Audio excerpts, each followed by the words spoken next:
thinking about moving to Berkeley in 2025. In this video, we're going to go over the pros and cons of living in Berkeley. And we're going to ask some Berkeley residents what they love and don't love about living in Berkeley.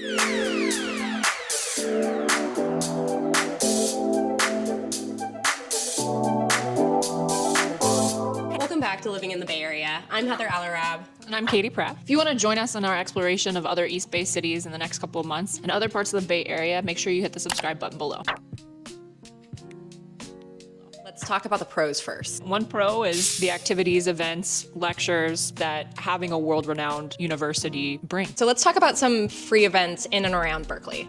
There are musicals at Berkeley Playhouse. There are free First Thursdays at the Asian Pacific Film Archive, the museum. There's a ton of free lectures, music venues that are UC Berkeley music venues, and then one's independent of UC Berkeley. I just said that, and then I'm thinking of all the concerts that are coming to the Greek Theater next year. What was one that you told me that's kind of Teddy Swims. I'm really looking forward to that one. Empire of the Sun, Elderbrook. I only know Empire of the Sun. There's also Berkeley Rep Theater. There's La Peña Cultural Center. Close to that is the Starry Plow. There are jam sessions and other drumming events, other music events at these places.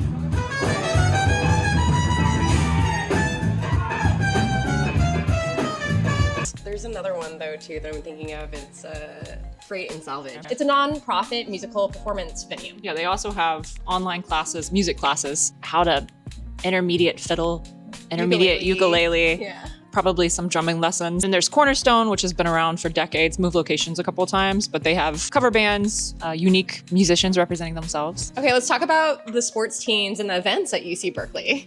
We're very competitive and we have some of the best teams out there in terms of sports. And the events, they create chaos in downtown Berkeley. Yeah, especially on those football games. Yeah, especially on those football games. And I didn't realize the rivalry between Stanford and UC Berkeley. And when I first moved here, I had this vintage Stanford sweatshirt in red.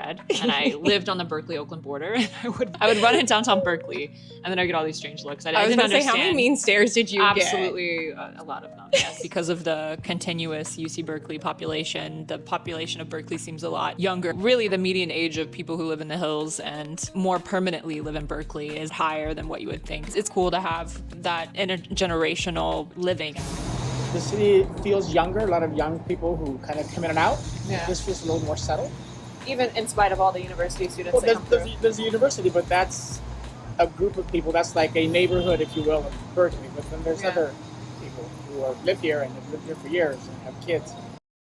Beautiful natural surroundings. Outside of some of the parks and larger regional parks that Berkeley has, there are walking trails in the neighborhoods. There are secret pathways to make your way around the neighborhood, do some easy hikes. There's a book called the Berkeley Path Wanderers map, and I've just gone and checked off all the paths. I've taken a look. Some of them I have to drive to because they're further away, but you can walk all over the place. There are paths that are not streets that go upstairs, up and down the hills, and they're really fun. You can see all sorts of interesting old historical architecture. Also, there's a secret spot over in Northside. It's a concrete slide. Oh, I yeah. grew up on that slide. I know exactly where that is. Suitable for adults and children. Especially if you bring a cardboard box, because then you can really go fast. Folks will leave cardboard boxes there. Yeah, it's fun. What parks did you go to as a kid, or what were the outdoor activities? So many, because my backyard was Tilden Park. I spent a lot of time over there. When you want to be able to ride horses or feed animals on the little farm, if you want to go on a merry-go-round, or if you want to jump into a lake and go swimming in Lake Anza. One of my favorite things as a little kid was going on the steam train engines and riding around the park. Tilden Park is a happening hub. It's all in that one little region. Do you rock climb? I actually boulder, so I don't rock climb, but I boulder. Bouldering is when you're not using the rigs, and it's just... You're just free falling when you fall? There's no ropes attached to you? Cables? Yes. And so I don't rock climb, but if you are an avid rock climber, there are places to rock climb in Berkeley. And one of those places is Indian Rock, and that's one of the first places I went. I have a membership to Ironworks, the rock climbing. Ironworks, so it's Touchstone Climbing Gym, and you also have access to the other climbing gyms in the area.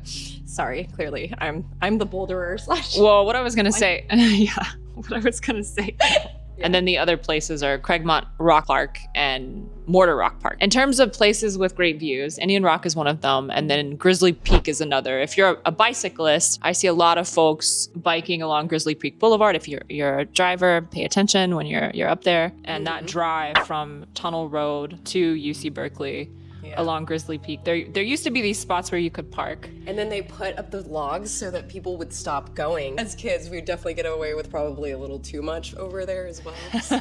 I think the trees were less about blocking the view and more about stabilizing the soil on the side of Grizzly Peak. No, I think they just did, well, it deterred a lot of people from parking there and partying there. There's also Berkeley Rose Garden. I have 200 different variety of roses. There's the botanical gardens. There are two of them, the Tilden one and the UC, and they're both fabulous. Fun fact, my parents also got married at Berkeley Rose Garden. There's some other venue that... well, in Tilden Park, it's the Brazilian room. Thank you. So you can get married there. My cousins also got married there. Oh, cool. Sorry. Yeah, I had a friend who almost got married there, but the wedding got canceled. Oh, no. Yeah.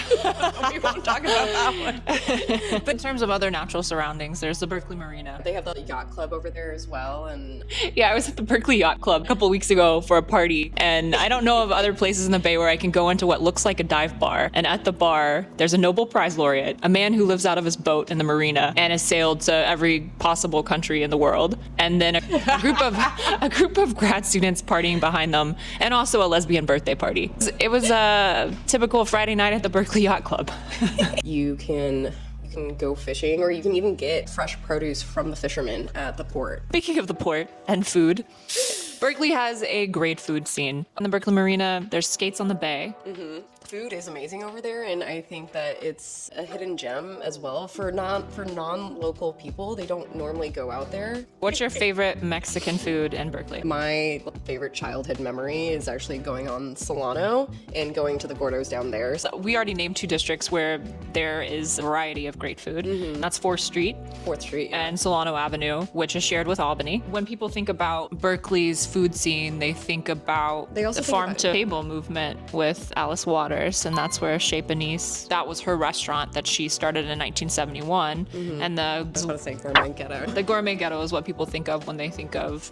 Berkeley's food scene. There are also 3 farmers markets. One of those farmers markets is in the gourmet ghetto.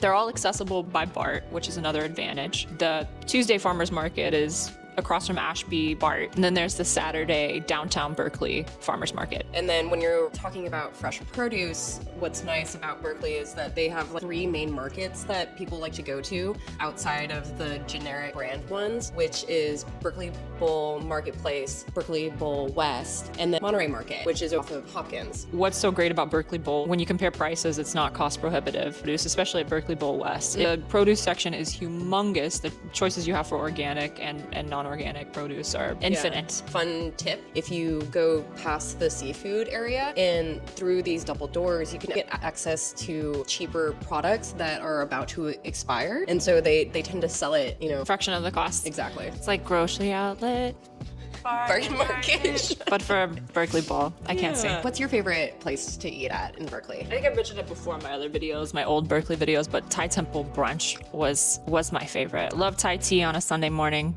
and pad Thai, and all the curries. Pro number 4, the BART stations are underground. Which I'm mentioning number 1, that there are 3 BART stations in a city that's much smaller than adjacent Oakland. Yeah. And it's quieter because the BART systems are underground, and there are no major freeway systems running through Berkeley, unlike Oakland. Berkeley's quieter than is some of the surrounding cities. The one freeway we do have, obviously, is the 80, and that it just goes right through. When you look at northwest and southwest Berkeley neighborhoods and the marina, you can see proximity to that freeway. Pro number 5, the quality of public schools in Berkeley. The quality of the Berkeley public school system is better than some of the surrounding cities in the East Bay. Berkeley High. I went to Washington School across the street. My wife went to Berkeley High. Wow. Went to school, elementary schools on the other side of town. I have 3 kids. All 3 kids went through public schools in Berkeley and also went to Berkeley High. Berkeley only has one high school, Berkeley High School, but most of the elementary schools and middle schools are more highly ranked according to gradeschools.org. Berkeley school placement is based on a lottery and based on school zone, not based on your zip code. So that's something to keep in mind if you're moving from out of state or out of area into the Berkeley school system. If you live in a certain school zone, you're more likely to be placed in that school zone. If you register in the summer, you're gonna have a higher likelihood of getting into that school in your zone than you would if you registered mid-year. This is the district's attempt to make the placement more equitable, although most elementary schools in Berkeley are highly ranked. Going back to there only being one high school, Berkeley High School. Big school, I think it's 2,000 students. It might be more than that at this point. One thing that I have heard from parents who send their students there is if you're not a top tier student, if you're not someone destined to go to the Ivy League schools or higher ranking liberal arts colleges, and you're not a student that needs certain types of accommodations, then your child might be lost in the middle and not get the sort of attention that they would get if they were those outliers. Special, yeah. So that's a real benefit of being here for a lot of people wanting good quality public education. A quality education, well, you have access to quality education, but you also have to be an advocate for your kids to, within the public schools of what to gain. My kids were very fortunate, and they went to the IB program at Berkeley High. That's some feedback I've heard about the high school. I know it's challenging when you have a large high school like that for a district to provide enough counselors to give students the attention that they need. So that's not unique to Berkeley High. If you did decide that you wanted alternative education, there's several private schools in Berkeley. Con number one, as you might have guessed, the cost of living. First off, housing. We get into details in some of our videos about what you can find for under $1 million in Berkeley. There are very few single family homes you can get under that price point. I see fixers now going for anywhere from $800,000. Yeah. You'd be lucky to find a fixer property under $700,000. You have that sweat equity that you build into it, but oftentimes the sellers are looking for cash or there's some other kicker when it comes to finding a property at that price point. Sometimes I have clients ask me, oh, what about foreclosures or what about bank-owned properties? Again, sad situations, but those are few and far between. It's not 2008 to 2013. It's the likelihood of you finding a deal. What that really means in Berkeley, a deal is any home under $1 million that isn't a complete fixer-upper. I do want to note that we are excluding condos and townhomes from this conversation. I think after the election in 2024, more, or at least buyers, jumped on the opportunity to buy. On the other hand, sellers know about the seasonality of the real estate market and don't want to put their homes on in December, November. They're going to wait until February. In regard to median home prices, for November 2024, the median list price was around $1.25 million. Median sold price was around $1.45 million, but this price is down compared to last year. Most properties were going for 15% above asking price, and the average number of offers is around 4 per property. There's a lot of competition. Also wanting to note, average days on market are typical 14 days. So if there's something that you like, you better hop on it. There are several point of sale ordinances you need to consider too when purchasing a home, and that includes the BASO energy report and sewer lateral. Luckily, Berkeley doesn't have a point of sale ordinance for the sidewalk. That is a statewide ordinance.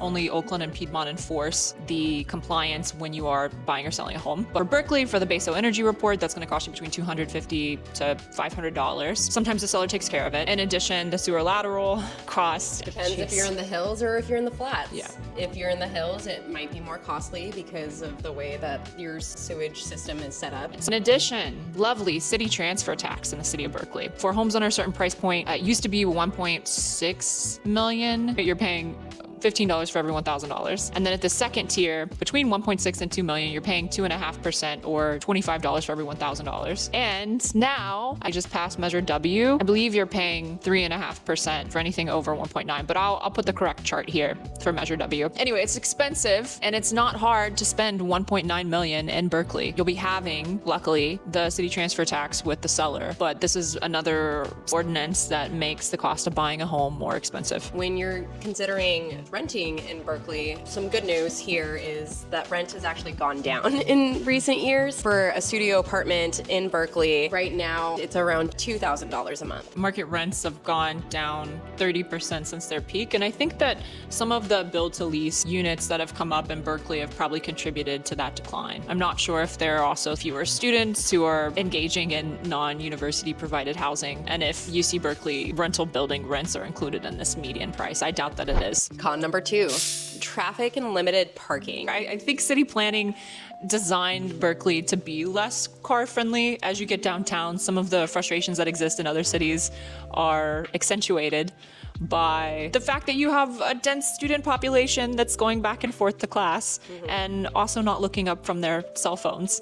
Many streets in Berkeley are intentionally designed to slow traffic down. They're not car friendly. Traffic enforcement. You know, they don't allow you to park on the street longer than 3 days without a neighborhood parking permit. And if you don't have off-street parking, which many places don't, because in these hills they're canyons and you don't have room to create a parking zone alongside the street or on the property because of the hills, you don't have places to park, and it can be a real battle. Yeah. So I'd say watch out. If you're going to buy a place or rent a place, make sure you have a parking spot. In addition, since I lived in the East Bay and worked in Berkeley and in downtown Berkeley, parking has become more expensive. You have time limitations. You have pretty ferocious parking meter people who ticket you. I've gotten so many tickets in Berkeley.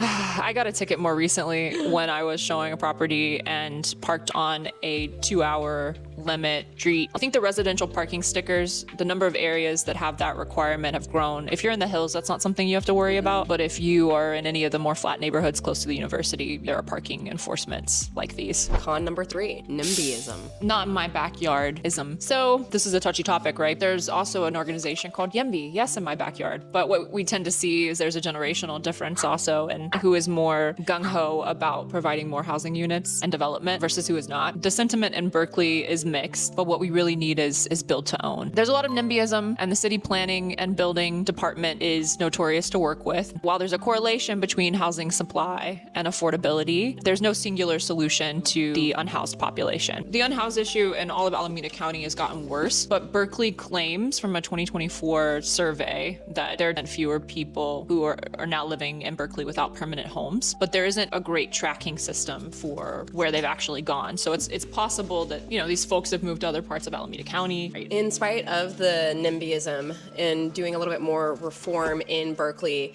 they are doing a lot more permit multi-use housing in nearly every neighborhood, excluding those in the highest fire risk areas. Zones, yeah. This type of movement to provide more housing resulted in a physical altercation at a city council meeting. So that was highly publicized. That was in October. The move to provide multifamily housing and more development in these single family zoned areas led to an attendee to attack a local council person, grab the mic from her. In the hills, increased density is not allowed because of the high fire severity zoning and the landslide and other natural hazard stuff we're going to get into. Con, earthquakes, landslides, and fire risk. I would like a more updated map, if anyone can comment below if they're a geotechnical engineer, of where the landslide zones are. Because in 2021, we had heavy rainfall after a drought period that caused some landslides in the hills along Grizzly Peak. Even before that, there were higher fire risk zones. Whether or not you were able to be insured by private insurance, it was house by house. You had to investigate those properties in the hills before you even put in an offer. So you could see, hey, is private insurance going to be available for this home? And I'm going to be paying maybe $3,000 to $5,000 a year for this $1 million plus property. Or am I going to have to register for a FAIR plan, which is the state's solution for properties that can't be insured by private insurers or won't be insured by private insurers? One thing to state, though, too, with all of that is if you're not able to get insured and you're doing financing, you're delaying your close of escrow when writing on a house. When applying for a FAIR plan, that can extend your close of escrow period. What we were talking about first was just the fact that Berkeley, because of its location, its beauty, its elevation, proximity to natural hazards. So landslide zones is one of those. I would love an updated map. I have one online. I'm going to put it here. I think it's Crop Associates from 2003. Maybe it was 1997. USGS has also some maps that aren't that granular in their data. Living in Berkeley can mean that you're close to a landslide zone, that you're in a high fire severity zone because of the forestry that's nearby. A lot of the Berkeley hills are located along the Hayward fault line. Some engineers say, and again, I would like to get an engineer's perspective on this. They'd rather be in the fault zone on bedrock than to be in the flatter parts of Berkeley in the liquefaction zones. So a lot of folks don't have earthquake insurance. It's super expensive. As we were talking about city transfer tax, one way that Berkeley incentivizes homeowners to retrofit their homes so that there is lower risk when the big one comes is to credit. It will come. We had an earthquake not here, but in the north that you could feel here that was a 7.1. And immediately afterwards, close by in another town, there was like a 5.5. Okay, so if you you want to, the city of Berkeley will reimburse up to, I believe, 33.33% of that city transfer tax that we were quoting earlier. And sometimes the seller, in your disclosures, when you purchase the home, they will allow the buyer to take all the credit, or 33% of that $25,000 for everyone, or $25 for every $1,000 that you spend on the house. Take all of that city transfer tax credit to apply towards retrofitting the home. So that's Berkeley's way of incentivizing people to be earthquake ready. When you are looking at houses, they do provide a natural hazard breakdown of the house that you're interested in, and it will state if it is in the earthquake zone, if it's on the fault line, if it's high fire. Yeah, in addition, there are reports of leaking underground storage tanks. You're more likely to see those when you're in the flats, because that was a more industrial area where the railroad passed through. And the natural hazard disclosure reports links to outside resources that describe those risk areas in more detail. Last note that we'd like to say, since we're talking about insurance premiums, even in areas that aren't in these zones, have gone up significantly, and some private insurers have dropped out altogether. The insurance industry has been catching up to, increased risk. If you're coming from Florida, then maybe it's not a shocker to you. I'm not going to say this is a con. I'm just going to say this is something to consider if you're coming from a different part of the country or a bigger city where you encounter more diversity in people's political leanings. Politically, it's pretty homogenous. Berkeley is very left-leaning. Another thing I'll say is that people are super judgmental about how you treat your dogs. So make sure when you're on Nextdoor, when you move here, that you don't post that you lost your dog. Did you get crap about No, I didn't personally. Everyone loves their pets. What are you gonna tell me? Everybody has an opinion about everything, and they're not afraid to share it. I can definitely attest to... In Berkeley. Oh, yeah. I don't know. There's definitely not the same sort of I don't like you grittiness that you get in the East Coast. Yeah. You don't get that in Berkeley. Like, people don't want to hurt other people's feelings. I don't know, actually. I feel like in the hills, people aren't necessarily warm in Berkeley. I don't find Berkeley to be a very warm city. Microclimates. We have painted this picture of the East Bay as being the sunnier side of the bay and the better weather. Yeah, it is. But there are parts of Berkeley that are in the fog zone. If you're living in the hills, be mindful of that. That's a con. Drastic temperature changes from the bottom of the hill, less sun, just more fog, and because of that, it's a little bit colder and more moist. So be mindful of that if you're thinking about moving to the hills. Also, put into consideration, it does get hotter up in the hills as well in the summertime. There's not a lot of houses that have AC, so you might have to install that after the fact. There aren't a whole lot of homes that have air conditioning unless they've been newly renovated or nully constructed. This is a wonderful place. I mean, look around, right? It's very diverse. It's representative cultures from around the world. It's not perfect, as we talked about before we started filming, but the idea of Berkeley is what I love. Yeah. So there you have it. Some of the pros and cons that we have shared about Berkeley. So we're going to talk more about Berkeley in our upcoming videos. Check out Berkeley Cost of Living or our other video on top 5 neighborhoods in Berkeley. And then don't forget to like, subscribe, follow. Answer some of our questions throughout this video. I had a couple of questions for you engineers out there when it comes to earthquake zones. Would love to hear that feedback. All right, see you in the next one. Bye. Are less, I think, materialistic in the city. Everyone's making a lot of money, and that's their focus. Here, it feels very, I walk down the street, I see all kinds of colors and languages and things of that sort. Not necessarily from neighborhood to neighborhood. You can walk to commercial areas that are absolutely wonderful with food and restaurants and shopping, all sorts of entertainment. You can walk to the movie theaters, you can walk to drugstore. Plus, there are so many wonderful little parks with places to sit, places to take your pets, all walkable. That's the number one thing for me.